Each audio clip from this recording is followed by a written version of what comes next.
That is where you open it and put the fuel in. Stacks and stacks of blocks. I've replaced a fuel filter once before, so Cool. I know that on my Subaru. A Subaru. Yep.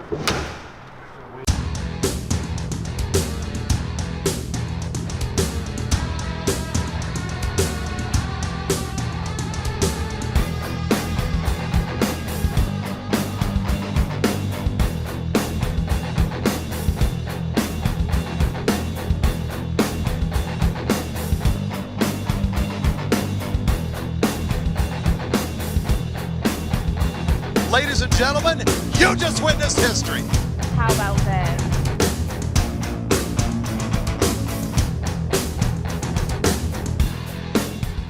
Hey guys, I want to remind you, Sick Spit, it's on the website. This is a quick detailer, but it's got ceramic in it and it's got some fancy crap in there.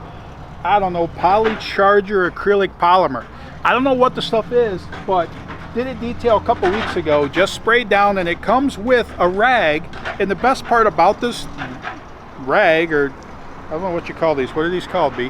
Microfiber cloth? Microfiber. Comes with a microfiber without a tag. That's awesome, because when you're shining your vehicle, the freaking tag, you're always worried about getting that in the way. But this was done over a month ago. It's rained on it multiple times. I haven't touched anything. And what's cool is, like, when it rains, it actually has been cleaning it. I watch the water beat up and then fall off. So you got to get the 6-bit quick detailer. Get over to the website, grab it. All right, folks. So Dodge reached out to us a few months ago about doing a grudge match. So for Roadkill Nights, which is when? August 12th. August 12th. And what's the whole title of the event? Roadkill Nights, presented by Motor Trend, powered by Dodge. There you go. And they asked us to do a grudge car for it. So they said mentor. So mentor is sick. So that would be me, Bob, Aiden, B, the guy with the camera, EJ. Like, and the mentee is EJ, who just happens to already work here. So therefore, we're able to keep it in-house and work on this. Now the question is, they're giving us a Redeye motor. People always hot rod past our shop. I do not know why, but it's only ever happened since we started racing more. So now everybody's got to do a burnout in front of the shop. But either way, so they said build a grudge car, and then there's been lots of back and forth or whatever with it, but finally it is a go. So we are going to go pick up an engine to go in there. So Redeye, which is how many horsepower? 797. 797 crate motor. So from Dodge, we're going to do ours with an automatic, and we need a car to put that in now. So it needs to either be a Plymouth or a Dodge. We have the Durango, which we are working on, been working on for a year now. So the Durango's got bigger plans than being a grudge car. So now, I guess, we either go find a Dodge or a Plymouth, or we do happen to have a Plymouth that we just obtained a couple months ago. What do we have? We have a 65 Plymouth Belvedere altered wheelbase. Which is a AFX, Yep. which stands for Altered Factory Experimental.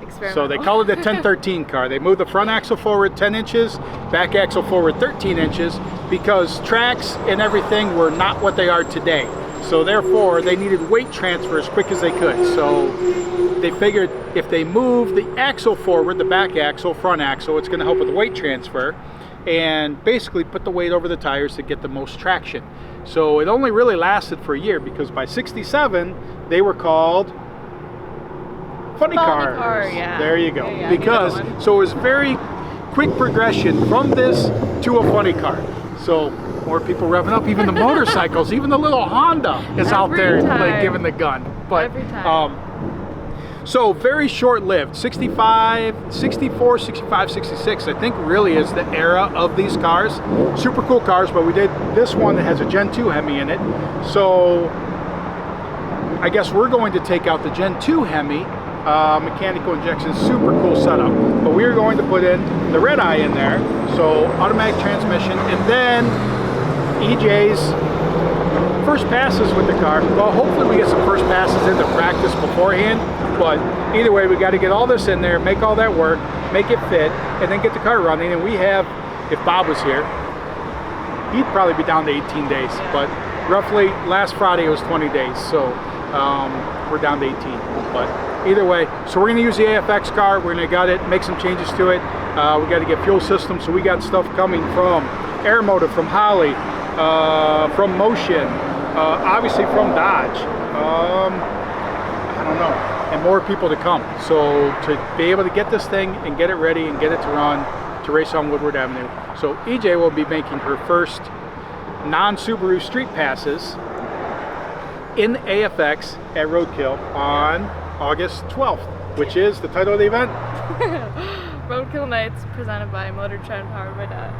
So here you go. They're going to start gutting the car. We're going to start getting the parts going, and we got parts to open, parts arriving. Like we're going to take you through the build and follow the progress. So thanks for watching, guys.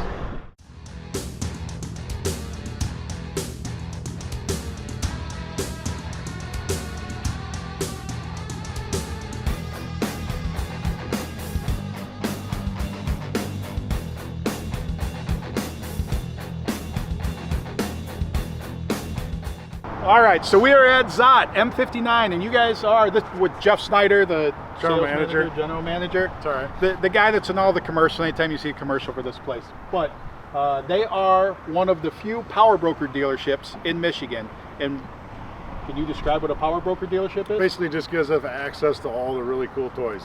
So, as a power broker dealer, Redeye motors, upcoming Hurricane motors, the Stage 1 and Stage 2 kits for the Challengers, soon to be on the Chargers. So basically, if you want to make your car just faster and have a factory warranty, that's us. Cool. So that describes what the power broker dealer is. And the reason we're at the power broker dealership is because for the Grudge match car, which we have, Bob, how many days? 20. He's excited. 20 days to get done with it, and we don't have just one project, we have two. So we got the Durango that is getting a completely different platform. Well, we won't talk about that. So, but Scratch that. scratch that. And then we also have the Grudge car, so that is what we're picking up the engine for. So we're picking up a Redeye. How many horsepower?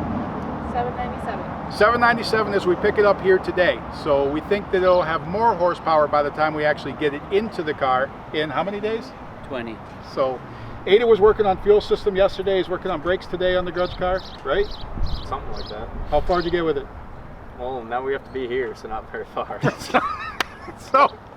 So, but we're going to go inside and we're going to pick up our Redeye motor, get it into the vehicle so that we can get back to the shop and work on getting it in the car. So thanks again, Jeff, for having us out here. Thanks for being here. We're pumped to see the car.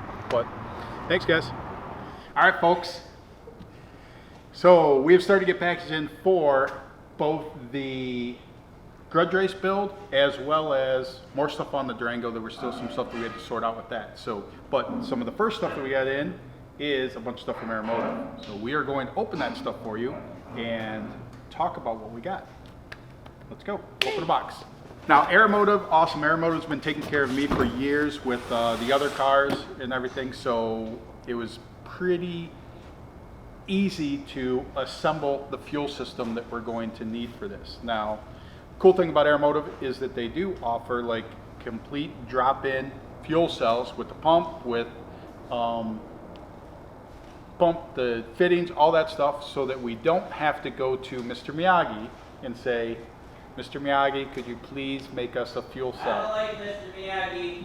Oh, Mr. Miyagi doesn't like... What do you want to be called? Bob. Bobby. Okay, that's easy enough. It took me 6 months to get Bobby by him, so... We don't have to go to him for this because we were able to go right to Aeromotive's website. Whoa, somebody got a little crazy with the spray foam. Whoa. This is like that Christmas gift that your parents wrapped you when you were a kid. There's like 10 layers. So there you go. A fuel cell that we didn't have to ask Bob to make for us. We just have to ask Bob to put tabs on it so that we can mount it into the car. So there, I'm already in the equation. But look, Dude. the box is made. It's a good starting point. Okay. So It's one step ahead of how it normally goes. normally there's just a piece of metal back there, and then Bob makes all this. So the good thing is with Aeromotive is they do have the complete tanks like this on their website. What's this? That's a good question. Sending unit for the gas gauge. This It's tells the- you how much the fuel's in the tank. Send a unit for the gas gauge. Good job. Oh, what's this? That is where you open it and put the fuel in. Gas cap. Okay, Gas cap. so, but it does have the 10 gallon per minute pump already installed in the tank. And with us running methanol is the goal. We do have, based on math, says that we need 8 to 10 gallons a minute is going to be what our fuel requirements are for the engine. In. Aeromotive does make this as a brushless pump, and I'm sure that this is probably the controller for it. So it has an external controller. So it is on demand. So we are able to program it in the system so that when you go to wide open throttle, it turns the pump up to full speed. Or you could have, like in some of my other cars, like race mode, you engage race mode, it just puts the pump into full speed. But this is the fancy controller that helps to run that. So that is the fuel cell to go in there, that with less requirements from Bob than usual. There we go. There you go. Is that better, Bob? I said less requirements from Bob than usual.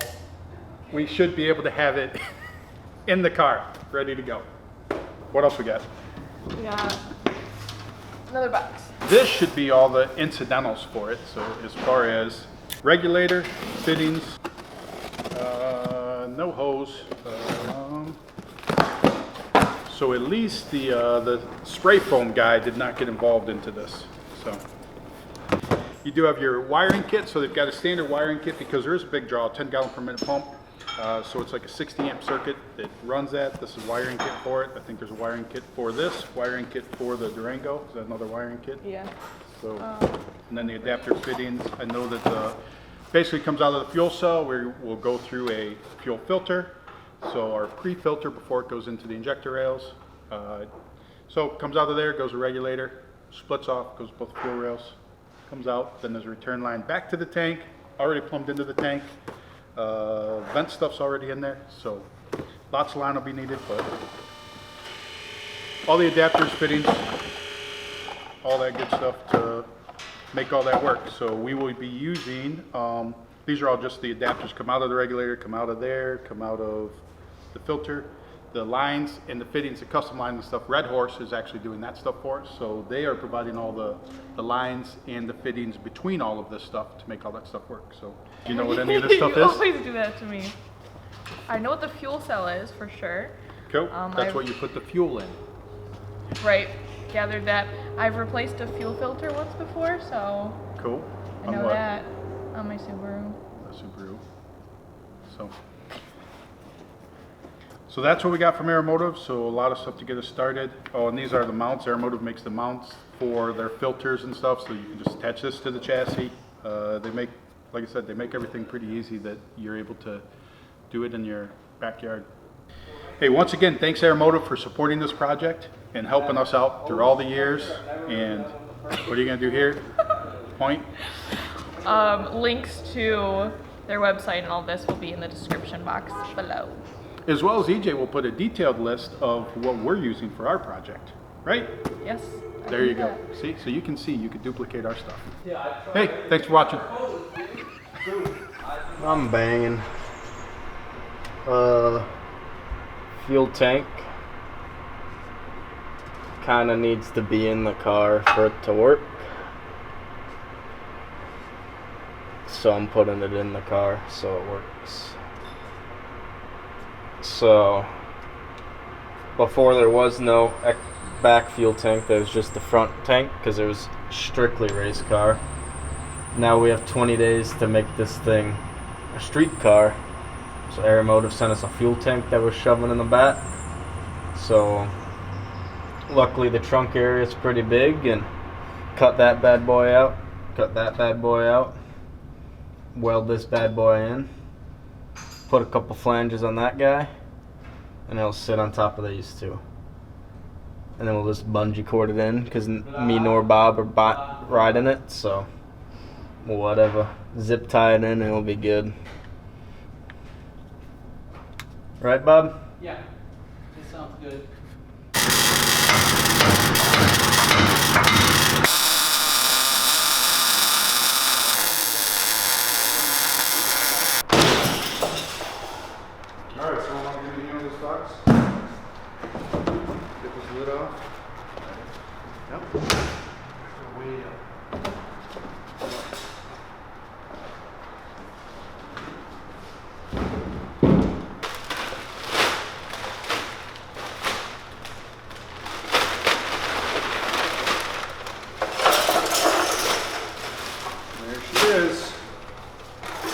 put out right away. It was built for us. 807. It says TB right on there. We are at Szott. What town are we in? Highland, Michigan. Highland, Michigan. So with Jeff Snyder. So Nick, I don't even know your last name. Stewart. Stewart. There you go. So, Parts manager. but you guys are a power broker dealer, Yes. right? So the power broker dealers are the only ones that have access to the top of the line stuff. Is that correct? That is correct. So, Absolutely. so we got our Redeye that this is going into our Grudge race project. EJ will be racing it. So this is the power plant. But now we got, how long, Bob? You're the timekeeper. I'm on my own project. So You have 20 days. 20 days. 20 days to get this into a vehicle that it was not meant to go into, and get it running and driving so we can make it. So, and thing is, we're not even taking this directly back to the shop to put it in anything. We're stopping to get a couple modifications done to it before we put it in the vehicle. So those will be yet to be disclosed on what we're doing to it, but as it sits, $797. There's a controller and stuff for it and everything too. So to basically plug and play, but we will be running ours with the Holly system. And like I said, I made some modifications before it actually makes it into the vehicle. So we'll let you know what that number actually ends up being, but it will be greater than $797 by the time it's said and done. So there you go.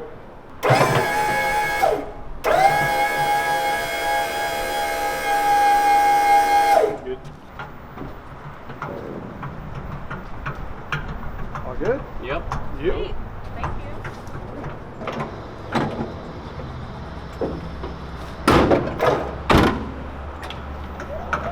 There you go. She's loaded. On to the next stop in the journey. So we're gonna drop this off, pick something else up. So we'll see. Right, Bobby? Right on. How many days? 20. 20.